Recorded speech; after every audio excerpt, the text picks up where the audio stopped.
Magandang araw po sa bawat isa sa inyo. Welcome back to our 365 Daily Devotions. So binabati ko po muna lahat ng mga OFW na sumusubaybay dito sa ating channel, no? Sa lahat ng panig ng mundo na nakatutok po dito sa ating Daily Devotion. Pagpalain po kayo ng ating Panginoon. Natutuloy po natin yung ating series patungkol po sa Navigating the Unknown. Ito po yung pagtahak sa isang lakbayin na walang kasiguraduhan. Yung buhay po kasi natin talaga, ganun talaga, hindi natin alam mangyayari sa hinaharap. Pero gusto po nating harapin yung unknown, yung uncertainty, yung bukas ng buong tapang at buong buo yung pagtitiwala natin sa ating Diyos. Una po kasi yung Diyos natin, hindi naman tayo dinadala sa, sa lugar kung saan tayo mapapahamak, kundi dinadala tayo ng Diyos sa isang sitwasyon kung saan mas lalong maitatanghal at mapaparangalan yung kanyang pangalan. So, navigating the unknown, ito pong mga nakarang araw, pinag-usapan natin yung seeing through the eyes of faith, remembering God's faithfulness, obeying before we complain, trusting God's beautiful plan, and ngayon po pag-usapan natin yung preparing now for the prepared place. Alam niyo po mga kapatid, kung hindi natin alam yung mangyari sa hinaharap, ang gawin po natin ngayon, maghanda. I-prepare natin yung ating sarili. Let's do our best. Kung saan tayo dinala ng Panginoon, that's our training ground. At yung training ground natin, yan yung preparation time natin para sa pagdadalhan ng Diyos sa atin in the future. So yung pag-usapan po natin ay patungkol po kay David. Dito po sa 1 Samuel chapter 17, 34 to 37. Ito po yung mga panahon na haharapin na ni David si Goliath. At nag-uusap si David tsaka si Haring Saul. Kasi nga naman si David, hindi naman warrior at during this time, tas teenager lang, tapos haharap siya kay Goliath. So, sabi po ni David dito, but David said to Saul, "Your servant has been keeping his father's sheep. When a lion or a bear came and carried off a sheep from the flock, I went after it, struck it, and rescued the sheep from its mouth. When it turned on me, I seized it by its hair, struck it, and killed it. Your servant has killed both the lion and the bear. This uncircumcised Philistine will be like one of them, because he has defied the armies of the living God. The Lord who rescued me from the paw of the lion and the paw of the bear will rescue me from the hand of this Philistine." Saul said to David, "Go, and the Lord be with you." Sa Tagalog po, ngunit sinabi ni David kay Saul, "Ang iyong lingkod ay nag-aalaga ng mga tupa para sa kanyang ama. Kapag may dumating na leon o kaya oso at kinuha ang isang kordero sa kawan, ay hinahabol ko siya at aking pinapatay. At aking inililigtas ang kordero mula sa kanyang bibig. Kapag dinaluhong ako, ay aking hinahawakan sa panga, aking sinasaktan at pinapatay. Nakapatay na ang iyong lingkod ng mga leon at mga oso. At ang Filisteyong ito na hindi tuli ay magiging isa sa kanila. Yamang kanyang hinahamon ng mga hukbo ng Diyos na buhay." Sinabi ni David, "Ang Panginoon na nagligtas sa akin sa mga kuko ng leon at ng oso ay siyang magliligtas sa akin sa kamay ng Filisteyong ito." At sinabi ni Saul kay David, "Humayo ka at sasamahan ka ng Panginoon." So dito po sa istoryang ito, makikita po natin yung preparation ng Diyos kay David habang siya ay nag-aalaga pa ng tupa. May purpose pala yun, yung mga panahon na nag-aalaga siya ng tupa. So ito po yung una nating teaching. Number 1, God prepares in a training ground. Yung Diyos po, inihahanda yung kanyang mga tagapaglingkod sa isang training ground. May preparation time. So si David nandun sa training ground. Definitely, hindi niya alam kung ano mangyayari sa hinaharap. Hindi niya alam kung bakit nakaharap siya ng leon, ng oso. During this time, talagang yung puso niya, dine-develop ng Panginoon. Paano ka haharap? Paano ka magkakaroon ng puso na talagang malakas ang loob, matapang? Dine-develop siya during this time. Marahil tinuturuan siya paano mag-play ng instruments. At inalagaan niya yung mga tupa. Later on pala, ang aalagaan niya yung people of Israel. So, this is a preparation stage. Ganun din po sa atin mga kapatid, no? Hindi ko alam yung situation natin ngayon. Pero kung ano po man yan, let's treat our situation as a training ground. Ito yung lugar na nagpre-prepare tayo. Hindi ko alam kung ano yung itsura ng training ground natin ngayon. Pero si David, ito yung training ground niya. Yung training ground mo, marahil nasa eskwelahan. Diyan ka hinuhubog ng Diyos, diyan ka dine-develop ng Diyos kasi may pagdadalan pala sa iyo yung Diyos in the future na doon ka gagamitin ng Panginoon. So, sa atin po, no, wag po nating isipin na yung training ground madali. Nakakaharap nga si David ng leon at oso. At siguro nandiyan na yung sobrang boring, minsan sobrang napapagod ka doon sa ginagawa mo, or minsan paulit-ulit lang. Pero wag po nating isipin na walang purpose yon. Kung nasan ka ngayon, dinala ka ng Diyos dyan para magsanay, matrain, may purpose yan. At dadaling ka ng Panginoon sa isang lugar kung saan magagamit mo yung training mo. And number 2 po, God gives a breakthrough in the arena. Darating yung time, magkakaroon ka ng breakthrough. Magkakaroon ng turning point yung buhay mo. Kagaya po sa panahon ni David, no, dito sa mga talatang ito, yung preparation niya dito sa training ground, there was a time na may araw pala na magkakaroon siya ng breakthrough na hindi na yun ang gagawin niya kasi meron ng turning point yung buhay niya. At ito po yung mga panahon na hinarap niya si Goliath. So isipin niyo po yan.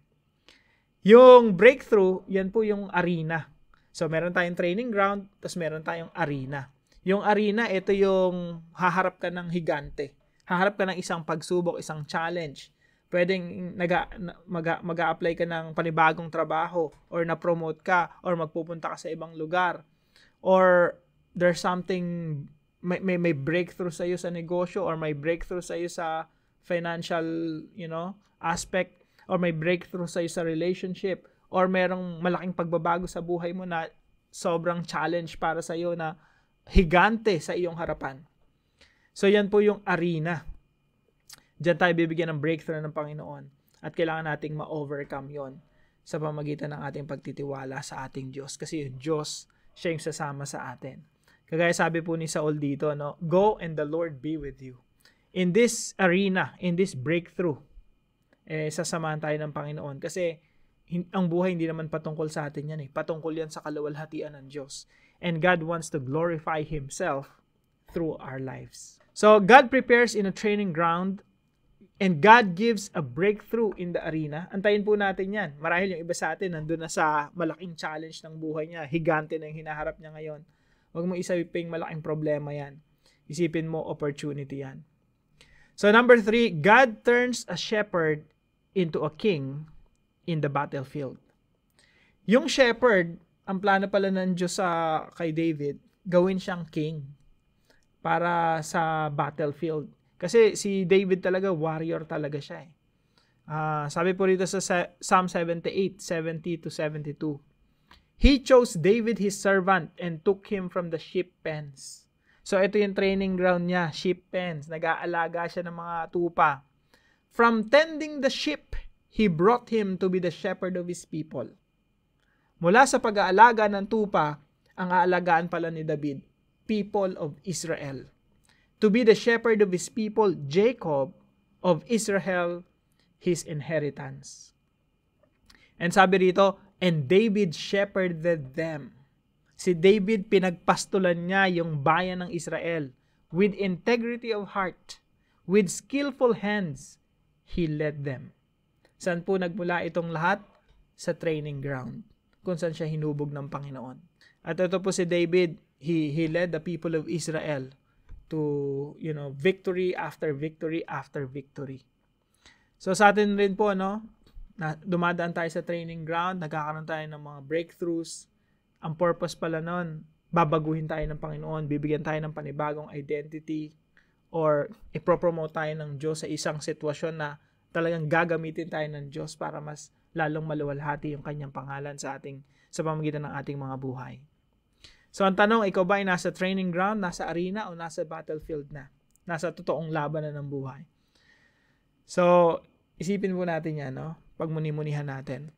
Paano po natin to i-apply sa ating mga buhay? Number 1, prepare where you are now. Nasaan ka ba ngayon? Huwag mong isipin na aksidente yan, na walang purpose dyan. Prepare where you are now. Ihanda mo yung sarili. Huwag kang mag-aksaya ng oras, ng panahon. Huwag kang mag-aksaya ng mga minuto ng iyong buhay. Huwag mong hayaan na yung isang araw matapos nang hindi ka na-develop. Tandaan mo kapatid, there's a prepared place for a prepared person. Yan po ang natutunan ko sa presidente namin sa seminary, no? Natumanim sa isip ko, you have to prepare now kasi merong prepared place for you in the future. Kailangan pag dumating ka sa ganong sitwasyon, handa ka na. So si David, nung dinala siya ng Panginoon upang maging hari ng Israel, handa na siya. Kasi maaga yung preparation niya. Sa training ground, prepare na siya ng Panginoon. Tanong, kapatid, nasan ka ba ngayon? Hindi aksidente kung nasan ka ngayon, yan yung training ground mo. And number 2, take giants as opportunities. May higante ba sa buhay mo? Malaking challenge, malaking problema, malaking pagsubok? Or ang pinaka-challenge mo yung the unknown? How to navigate the unknown? Mga kapatid, yung giants sa buhay, ito po ay opportunities. Oportunidad. Yan po yung kaparaanan ng Diyos para gamitin yung higante ng buhay natin para maparangalan niya, para maibigay natin lahat ng kaluwalhatian, ng papuri sa Diyos. Kasi po, hindi naman talaga tayo yung giant killer. Si Lord talaga yung giant killer. Hindi tayong problem solver. Si Lord talaga yung problem solver. At pag tayo ay inharap ng Diyos sa mga higante ng buhay, ang gusto ng Diyos ay matanghal ang kanyang pangalan. So we don't take that credit. We always glorify the Lord. Kaya pag ganito yung perspective natin, humaharap ka sa mga hamon ng buhay, ang tingin mo, Lord, paano ka mag-glorify sa sitwasyon ko na ito? How can I overcome these giants and bring glory to your name? So take giants as opportunities. May mga higante ka bang kinakaharap ngayon? Oportunidad yan. Breakthrough mo yan. At lampasan mo yan, no? Pagtagumpayan mo yan for the glory of God. And number 3, wait for God's promotion. We don't promote ourselves. We let God promote us. Hindi natin tinataas ang ating mga sarili. Hayaan natin ang Diyos ang magtaas sa atin. So ang kailangan natin gawing, magpakumbaba sa Panginoon, sumunod sa Panginoon, maging tapat sa Panginoon, maghanda, mag-prepare, mag-train kung nasan tayo nilagay ng Panginoon right now. And the time will come. Magkakaroon tayo ng breakthrough sa buhay at dadalhin tayo ng Panginoon sa isang posisyon na talagang gagamitin niya tayo para sa kanyang kaluwalhatian. Ipropromote tayo ng Panginoon for greater purpose, for greater reason. So, wait for God's promotion. Kaya mga kapatid, ikaw ba ay bored na no, sa sitwasyon mo? Kasi para kang sa panahon ni David, no? Nagbabantay ka ng tupa. Yung parang routine, paulit-ulit na lang. Or maybe nandun ka na sa challenge ng buhay mo, you're facing the giants na sobrang malaki yung kinakaharap mo na kailangan mo pagtagumpayan.